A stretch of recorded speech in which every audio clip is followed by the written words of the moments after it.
miiska markuu saaro ninkan waa wajdaa qaabku u riday aniga intaas ilmuhu u socday waa adig oo nin 4 bilood sar u socday ahay oo ka saara caloosha uu ku dhufana uu baxa uu soo noqona uu hubina intaas oo ficil u geystay eedeysana James iyo muraabaha ayuu ku qaatay mobile smartphone ah sida caadiga ahna bisha koowaad ayaa laga jaray xisaabtiisa bangiga khidmadda uu ku celinayo amaahda laakiin waaba carooday mana aqbalin sida ay wax u socdaan waana soo qalab qaatay askariga waaba isagoo howlgal gaara u socda dukaankii ayuu gudaha u soo galay bartii mobilka loogu muraabaxeeyay waa la soo dhaweeyay maadaama macmiil uu yahay waana la xal wareysay laakiin isaga intaasba kuma socdaan dhag jalaqna uma lahan isagoo iska daba meereysanaya shartana sheediisa laga fahmi karo ayay shacabkii loo shaqeynayay xasuusiyeen inuu isdejiyo askariga been ma sheegtadiina CCTV ay goobtu ku xiran tahay nin muraad leh hadal kuma haro ayaa ugu dambeyn sheekadu noqotay eedeysana Debleniza Cabdishakuur Jaamac Maxamed James xabad afsaar ah ayuuna kala xanto kaga dhuftay dhibane Axmed Cabdi Cali Sow taasoo ku talgalkeeda xeer ilaalintu ku fasireen hadhiman oo dhaawac la yaal ahaw waa kan James maanta codkiisa waa uu yara hooseeyaa mana aha qofkii gacmaha la galay intii aad aragteen garsoorka ayaa wax ka weydiinaya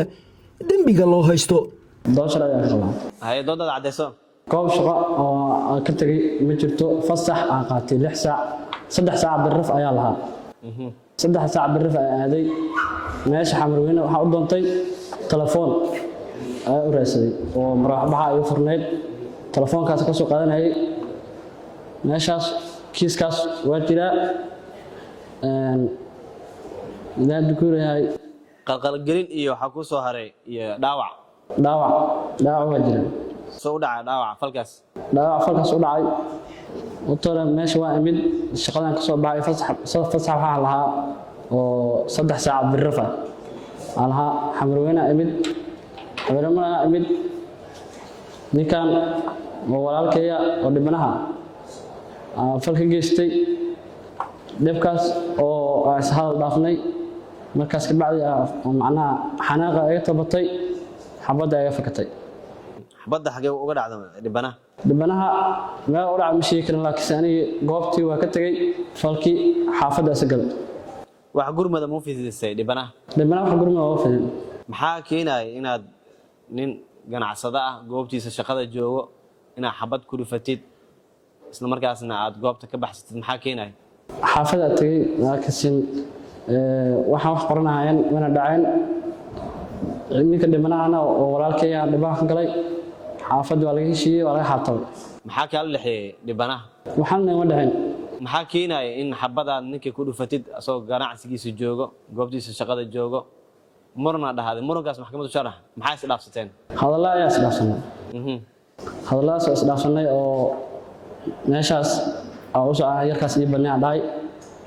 ibna way markii baa haal ugu tuuray ana hadalkii xanaaqay xabada ugu jawaabay adiga goobtaas maxaa ka doontay maxaa soo socotay markii hore macna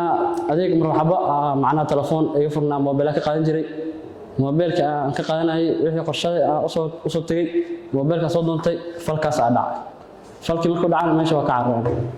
doorkii maragyada ayaa iyana lagu dhageystay ganacsato iyo macaamiil xiligaasi iib ku jiray gudaha dukaankana ku sugnaa yarkoo noo soo galay markuu meerda soo galay waana salaamay waa soo gudbay yar kale oo isla hadleen xabada dhacdo khalaas maqadka aniga meesha xagee ahayd xamarweyn meeq qofooda ahaydeen yaa idin imaaday yaa wax dhaawacay yaa la dhaawacay maxkamaddu sharax axmed al dhaawacay axmed cabdi cali sow al dhaawacay yarka dhaawacada ma jeedo laakiin diltus waa fahmaa garan karaa maxaa keenay in eedeysanaha uu dhibanaha dhaawaco wallahi ma sheegi kari dhamraan la weydiiyaa أنا وحارك إنك أنت سلامي وسوي رجع إن كان الله الله بش حبض ولا عضو في مركبة خلص الجديد لبناها حاجين حبض وقعد عضو ما شاء الله لقطة سنها مركو حبض كله افتكدي وحجور ماذا وفيدي وعنا وحور ربنا إنه يركض أو سوق هذا مركو بحي وصلابتي تذكي الصويا عمرك مركو يركض سوق عربان إنك وفيرش حبض إنه ماشي حبك رقبة حبض إنه يقول على مال الله لكن كده مركو صلابته فيرش يمكن حبض كتاله oo anta banaanka u carar markaas su'aalo furanta marmar ma jira laakiin macaamiisha laakiin qolof iyo waxaas ma geeyeen laakiin mar dhifa adiga waxa laga yaabaa inta 3 mar laga yaabaa laga yaabaa laakiin nin yaqaan oo meeshaas dhib aan ka geysano oo yimaado laga yaqaan waa ma jira ninka markii soo galay oo adiga aad u jeeday wax xanaaq ah ama kibir ama muuqaal oo aad isleedahay askari wax dilay waay oo isku soo galay ma jirin Soomaa ma jirin nin nadiif ah oo akaynin markaas adiga soo doontay malugo waa bixir rabay marka waxana qadarna ma waa bixir ninka loo kusoo bixir rabay moota u taagnadba hadda meesha marka adiga hadda waxaad qirey maxkamad horteeda ka sheegay wixii meesha ka dhacay inay ahayd si kama aanay u dhacday waa mahadsantahay wiilka oo askariga markuu yimid qolka soo galay ana meesha meherada ku jira oo meherada geeska deganay markuu yimid macaamilayeen oo dukaanka qayb kamid ah soo socday iridina oo gudaha u gudboorabay dhibanahana marka irida meesha oo fadhiyay marka xoolaaniyo meesha ma gudbaysid iyo waa gudbaa marka ninkaas oo socdaa oo meesha iska leh markuu dhahay ninkaas way afgaareen kadib oo irida ku soo degay nin oo socotay oo meesha wax gadanaa xoolaaniyo meesha kaamirooyina ku xiran tartiib Allah ninka meesha kaamirooyina ku xiran lahay tartiib Allah kaamirooyinku fiirshay tartiibkiisa oo soo degay hadana meesha ninkii ku laabtay meesha galaa hadana ninka hada meesha magaliso hadal dhaafeen markay hadal dhaafeen meesha qoriga u saaray ninkoo meesha qoriga saaran niyo qoriga ay wado dhax marka dibana qoriga ay wado dhahay saas qoriga hadana mar labaad waxa ka kor wada malahan amal sidii xabadu ku fakatay marka ayagu waxay ku heshiiyeen ya Allah wa'lam laakiin intaas ka warhaya goobta aad joogteen goob nuuca ahayd goob waxa waaye oo ganacsiga okay ninka oo hadda dhaawac ah oo asxaabtaada oo meesha joogay albaabka oo ninkii kala soo tagay lahay oo macaamiishiisa ay kala dhaxaysay ayuu ku hor istaagay Soomaa ninkaas ma hor istaagin ma galeysid banaanka istaagu yiri Soomaa ma galeysid hawaal laha taas macnaheedu marka waa is hor istaagay ka dhigan tahay Soomaa meesha meherad waa maano ninka alaaba u taal hantiyaad ku taal saas awgeed u diidanaa maadaama dhacna soo soconay xoogna soo soconay oo macaamiishiisii asiga dadka iska adeegahayo uu u socday loo diiday meesha wax ka dhacay aflagaada ka dhacday Soomaa aflagaada way ka dhacdaa waris aflagaadii Soomaa way aflagaadina okay xabada dhacday waxa keenay aflagaadida meesha ka dhacday ayaa keentay Soomaa xabada aflagaada sakantaha waa mahadsantahay wax lagu geystay ka badan aadan sheeganaynin maxkamaddu sharaxsay wax u dhaceen maalin maalmaha kamid ah oo goobtii shaqo joogo ninkaan imaaday ninkaan xasan ay shaqeeyeen salaan u saaray meesha gudaha ugu soo galay markuu gudaha ugu soo galay waxa inuu meesha maxaa ku baniyay waxa ka bedeli kartaa way shay isku gooy adiga kulli wuu naqday wuu aflagaadii waa u garnaqay wuu soo kala wareegay xabadii u saaray mar waa ka wareegay markii dambe xabad nab ugu yiri waa dhaca aniga gadaalan ku dhacay ka ninkiina waa banaanka u baxay qolka la irdado la irda kale ka baxay markii xabadii ugu dhacday uu soo laabtay wuxuu isdhahay inuu dhameystir uu rabay ma aqaan oo soo laabtay saasoo ii fiirshay markii xabadii dadkii soo yoolay yoolkii markay soo yooleen dadkii ninkii waa carray mooto ku carray feeq boota meeshu taagay mooto ku carray adiga oo cardhankaan u carray gacana dawladdu goorba gelisay waxaa la qabtay bulxubi aan lahayn halaasan ka oga aniga wixii dhacay way dhaceen dadkan dad walaalo waay waa la heshiiyey marka ninkan walaalo waa iska cafiyey eedeysanaha iyo adiga inaad is afgaartaan xabad kugu dhufto maxaa keenay wallaahi ma taas ma sheegi karo ninkan iska xanaaqsan waa meesha markuu imaanayay xanaaqo meesha ku imaaday xanaaqna dhibka ugu dhaca meeqa xabaa kugu dhacday niga hal xabaa ugu dhacday intee kaga dhacday sintaan uga saaray qor way saaray afsaar waa qoray wax hadda dad way fakada dhay asiga yeelkiis waa afsaar qorga ahay waa isaari way martay labada lagu isku martay xaniya gadaal way ka martay دكتور علي الحمد لله رب العالمين وحال إلهي وعافمات قبطة تلكي هذه وضع فرديستين أنا هذا وح يكون هالشيء وهذا شيء كلامه لكن أنا أقول إني تلاقي ماذا إنه أنت صوب مع المنصر وصحراء المؤشق إساي wax lay u soo laabtoon ogaho hadda aniga ay sheegi karno ma jiraan sana markuu ku dhaawacay wax gurmada ku fidiyay sana markuu ku dhaawacay kadib oo carrabo moota meeshu taal dad nabad suuda meesha joogay way raac maageen qoraya xabad afsar u soo dhigi oo carri number 4 iyo meelaha saaday waxa loo dhigay jibboontii awlaha aad gacan la gashay gacankii adigu wuxuu ku dhacay gacankii meeshii oo baalkii isbaaradii ku dhacay isbaaradii loo qabtay soo firaanti tasiibtay midab kale isku dhigay oo macnaha oo fakada inuu dhameystirna uu rabiyo ninkan meel jigboontii lagu qabto markaa jigboontii lagu qabto bulxubi ku yaala soo ordaayo firaanti tasiibtay dhabarka ku xirtay nin kale iska dhigay oo feekoon saaran bajaadka xataa isku aamin waa uu carray feekoon qabso dhibanina taa meesha ku qoran haddana waxa sheegaysaa wax oo uma qabo marka dhibkaaga hadda wax ehel oo ka socda asaga oo ku imaaday ma jiraan dhibku waa jiinay dhan sul saar gacan maxkamadda geeyeen waa la soo wal saaray laakiin hadda wax oo ka garaabayo aniga intaas ilmu u socday waa adiga oo nin 4 bilood sar u saaray ahay wax hadda aniga ay sheegi karo hadda ano imaasho imaado ma arkin laakiin waa la heshiiyay la dhahay waana in cidaano isku maqan yihiin waxaad daawan doontaan muuqaal markaa fiirisaan argagaxa sida uu falka u geystay eedeysanaha waxyaalaha ka ilmaysiinayo dhibanaha asoo haddana dhahayo waa cafiye waxay tahay yacni markaa fiirisaan muuqaalka hadda wax caqabada ma jirto wax dagaala ma jiro waa loo sheegaa kaamira korkaa ku taala laha uu fiirina caadi qoriga inta u qabto wuxuu ka saaraa caloosha uu ku dhufanaa uu baxaa uu soo noqonaa uu hubinaa intaasoo ficil u geysta ficilkaas markaa fiirisid yacni ficil qofkiisii uu cafi karaa xitaa maaha laakiin sida dhibanaha hadda ka muuqato waa ciishooday falka sida loogu geysto markuu fiiriyey xitaa waa fal argagaxa laakiin haddana waxaa laga yaabaa inay tol ku qasbeen dhib ma lahan isaga iskale xaqiisa ilaahaasi inuu cafiyo iyo inuu aarsado iyo inuu diye ka qaataba annaga laakiin dowladdan u taagannahay waxaan soo bandhigaynaa CCTV waxaan rabnaa maxkamadda si nuxur leh oo qalbi furan inta noo fiiriso ka bacdin ay go'aan ku qaadato maxkamadda waa maasanta laba albaab uu leeyahay albaabka waa aragtaa albaab waa kan albaab kale tan waa ka soo horjeedaa tiilka la sheegayo miis walbo laba qofooda degan kan qofkan foorar waa dhibanaha qofkan kale waxa qolofka gelinayo dumarka hor taagan yihiin waa Xasan miis kale ka soo horjeedo halkaan miis kale halkaan uu ka soo horjeedaa waa meel saxmad ah qof walbana uu arkaa waa meel isku muuqdo mitir ahaan isku weer marka la fiiriyo 4 mitir oo isku weer ahaan amal waaye way isku muuqdaan hadalka qof walba uu maqlayaa qofka dhaqdhaqaaqiisa hooshiisana way ogyihiin eedeysanaha wuxuu ka soo galay albaabka markuu ka soo galo qaabku ila fiiriyo uu ogyahay wuxuu wataa dareeskii ciidnisa sulaalkiisii fanaanadii jaakadii loogu talagalay dhaxday ugu xiran tahay qoriga qaabka uu wato fiiri ku soo galo noocaas uu wataa qof diyaarsan oo wax inuu sameeyo uu talagalay waxaan ku qaabkaas ula hadlayaa qof macnaha waqti ku socdo degdegsan oo kala camal wuxuu isku dayaa meeshii loogu talagalay meeshaas waxa loogu talagalay dadka shaqaalaha labadaas qofood oo milkiilaha oo meesha miiskaas yarka u kala dhaxeeyo hantidooda meesha taal moobilo badan ayuu gadayaa oo gala meesha dhulkan uu yaalaan qof oo qolf ka bedelaya marka meeshii uu rabaa inuu maro oo kor dardaro wuxuu leeyahay iga joog hadalka xataa body language afeerna ninkaan fiir halkaan soo mar uu leeyahay gacantiisa marka aragtaan qaabka uu la hadlayo fiiri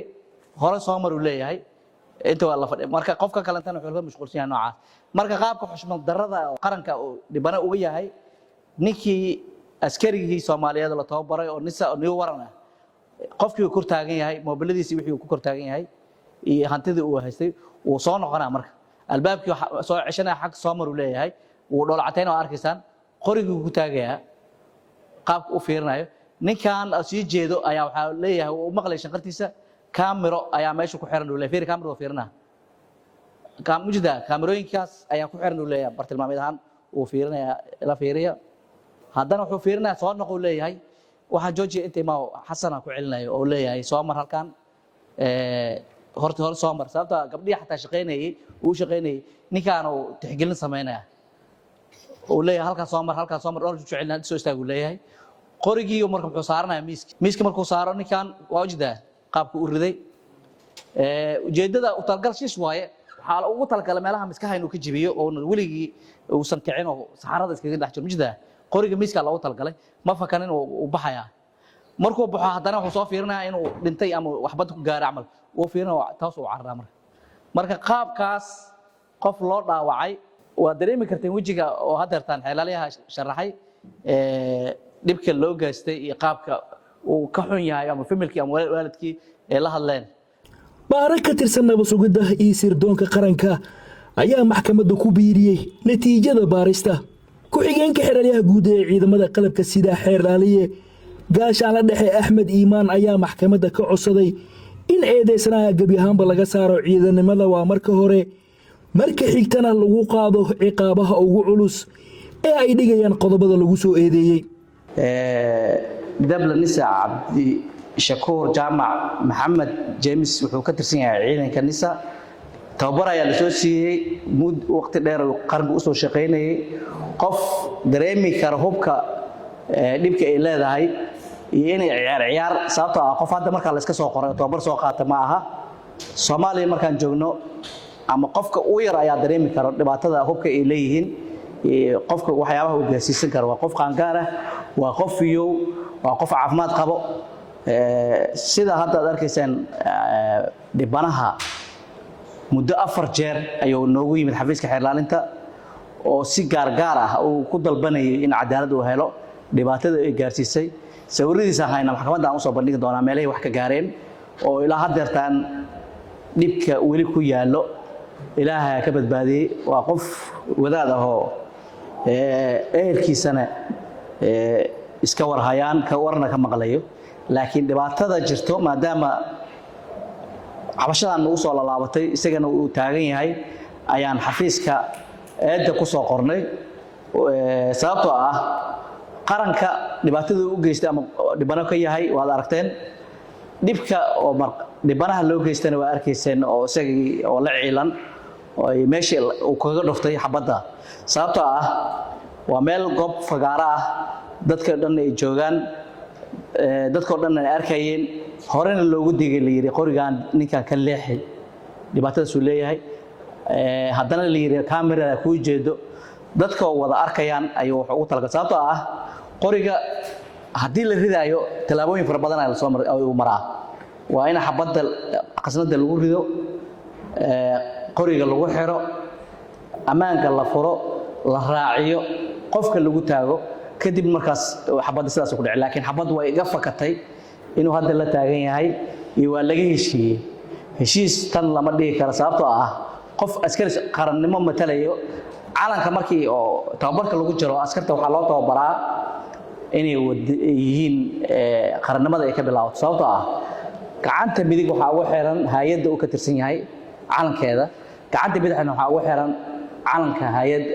qaranka Soomaaliyeed sababtoo ah waxaa loo sheegay inuu yahay qof qaran ah inuu dulqaad sameeyo inuu dhib walba oo macnaha u dulqaadan karo inuusan degdegin inuu dadka u gurmado inuu dadka ixtiraam siiyo waad arkayseen ixtiraam darrada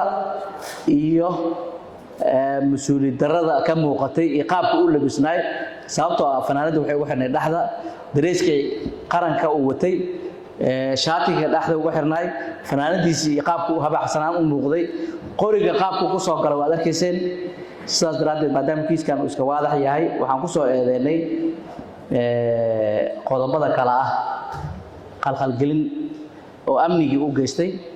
oo suuqi dhamaay oo dadka dhan wada arkayeen ninkii rabay inuu ka qabto waxyaabaha xunxun ama macnaha u gargaaro ayaa dhib ku geystay wuxuu geystay dhaawac culus oo qaybtan weliba dhaxda ah oo ugu talagalay inuu miskaha ka jibiyo oo ilaahay amarkiisa waxay martay hilibka oo qaybta hoose tarankii iyo sawirada waan ila soo wadaagi doonaa waxaa kaloo ku soo eedeynay qodobka 104 oo ah ka tagis goob shaqo sababtoo ah shaqada waxaa lagu talagalay dareeska in lagu shaqeeyo meel ganacsi uu la yimid waxaa kale oo jirto inuu uu la yimid qorigiisa soo qaatay wuxuu kaloo jibiyey qodobka 39aad farqadiisa da oo ah sifaalaha dambiga cusleeyo oo uu talagal qofka intuu sida toogashada saxda ah uu sameynayay oo u toogtay haddana intuu baxay si jaajjaas intuu soo noqdo qofkii inuu dhaawac gaaray fiiriyay maadaama markhaatiyaalkeena nool oo goobtani joogay si waafaqsan 184 si waafaqsan 182 ee kitaab jaamac la marsiiyay ku sheegeen qaabka maadaama dhibanihii body language-kiisa iyo hadalku qaabku u hadlayay oo aniga waa la qasbayaa ehelka ay yimid dhahayo maadaama qarankiina dhibana ka yahay waxaa maxkamadda ka codsanaynaa marka koowaad in laga saaro ciidanimada uma qalma sababtoo ah marka labaadna in lagu qaado qodobadii aan ku soo eedeynay oo ah qodobka 326 440 paragraph 2 oo lala akhriyay qodobka 39aad farqadiisa da iyo qodobka 400 oo ah ka tagis goobtiisa shaqada ka soo tagay maxkamadda waa maasanta abukaata shalambood oo ahaa qareenka eedeysanaha ayaa maxkamadda ka codsaday inay tixgeliso heshiiskii ay gaareen ehelada dhibanaha iyo eedeysanaha magacay waa abukaati cabdulqaadir cismaan waxaan qareen u ahay cabdishakuur jaamac maxamuud mudana guddoomiye garsooryaal maxkamadda sharafta leh eedda xafiiska xeer ilaalinta oo ku taariikhaysan 15 bishii 4aad 2026 waxaa ku qoran 3 qodob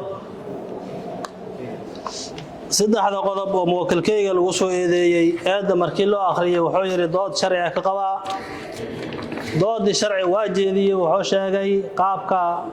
meesha waxay u dhaceen falka soo ahaa wixii meesha siyaas ku yimid intii wacdi intaas marka waxaa noo dheer mudana guddoomiye garsooryaal maxkamadda sharafta leh muwakkilkayga dhibka dhacay ma inkirsana ahaladii iyo asigii iyo wixii oo dhan qiraar la wadayahay dhibkaas dhacay dhibanaha ku dhacay oo lagu magacaabo Axmed Cabdi Calasow Barre waa la dhaqay waa laga heshiiyay wax dhibaato ah oo maanta ka taagan oo maanta aan leenahay waa idin haystaa ma jiro waa warqadaas heshiiska qoray saxiixiisu ku yaalo akhyaartii dhana wada saxiixday waxa la sheegay in meesha maxkamadda hatee hore loo keenay laakiin ma qaan kiiska dib u dhacay heshiis laga qoray laga saxiixay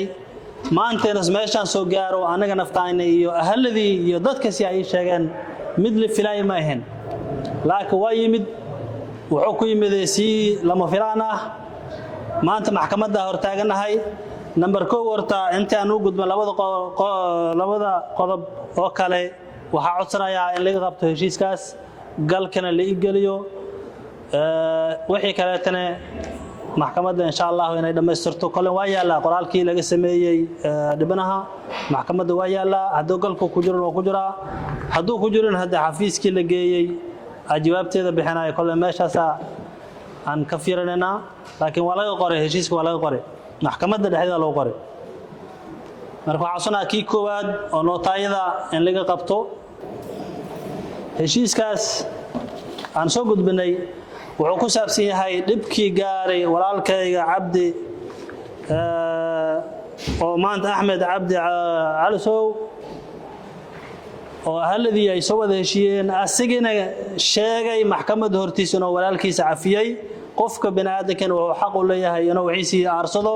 inuu qasaasto inuu cafis yiraaho waa cafiyo yiraah intaas ayaa xaq u lahay waana dhameeyay walaalkay wuxuu sheegay inuu cafiyay maxkamadda horteed waxa soo haray qodobada 326 iyo 39 iyo 104 mudana guddoomiye garsooryaal maxkamadda sharafta leh meesha 326 qalqal gelin amni markii la waa guud ahaan laakiin meel goob shakhsi ah ganacsi ah waxay ka dhaceen qalqal gelin mulu tilmaam karo maxay yeelay fal si kama u dhacay kaas laakiin meel banaana fagaara dadweynaha ay buuxaan jidda ama xaafada wax kasta ahaato waa la dhihi karaa meeshaas qalqal gelina ka dhacday xabada la tuuray waa la sii xabadeeyay maanta waxay ahayd xafiiska xeer ilaalinta qodobada meeshan ku qoran hadii asleeyahay 326 qalqal gelina dhacda doleeyahay inuu laba qof ka soo baxsada ma aheenin intii ganacsiga ahay intii shakhsi meesha taagneed ina soo wada waxay ahayd siraaho intaana dhibinayaalka intaasoo sameeyay maxay hadda waxa soo tusay meesha waxa soo jeeday projects oo buux dad buux meel qol dad buux soo jeeday intiina soo kaceeyay qolobka cadeen isku keeno ma keenin marka mudana gudoomiye garsooryaal maxkamadda sharafta leh 326 meesha horta ay ku baabaaday waxa soo haray 104 cadeynteedii aabaydan ka tagidii goobta shaqo aabe ninkan waxa cadeey karo goobta shaqada la iska tagay waxa cadeey karo kalihii asii xukumay madaxdiisii hay'adii asirsanay inay warqad soo qoraan oo ay yiraahdaan ninkaas amar la'aan tahay inuu meesha u baxay waana dambiili ayaga dhihi karo xafiiska xiraarinta ma dhihi karo maxay xafiiska xiraarinta wuxuu marqaata ka yahay dambiga meeshan ka dhacay oo ah ninkii dhaawaciisa loo geysto mas'uulka ahay laakiin 104 markii la leeyahay waxa ku soo dacweey karo oo mas'uuliyadeeda qaadayo oo eedaasna loo saari karaa hay'adii oo muwakkilkayga Cabdishakuur aska tirsanaaye ayada mas'uuliyadaasay iyo dacwadeedii iyo ciqaabteedba ayday heedana meesha maanta ay timaado oo ay dhibana ka noqoto oo ay tiraan ninkaas ana shaqadeedii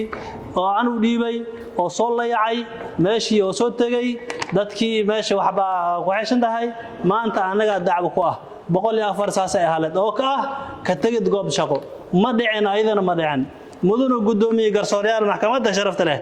eeda xafiiska soo gudbiyay oo ku qoran adkeenta 39 qodobka 39aad iyo 326 iyo 104 mudana gudoomiye waxa codsanaya muwakkilkayga inay ka diido xafiiska xiraarinta ah ay ka diido eedaas ay ka bariyaash maxay yeelay sifooyinka qodobada ay sheegayaan xafiiska xiraarinta waxa cadeen ah oo maanta soo keenay ma jirto muwakkilkayga inay ka bariyaasho tan kale lamaad dhaawaci iyo wixiina waa laga soo heshiiyo muwakkilka ninkii dhibana ahay asiga maxkamadda horteeda ka cafiyay sidaas darteed waxa codsanaya muwakkilkayga in waxa la soo xiray 22 bisha 12aad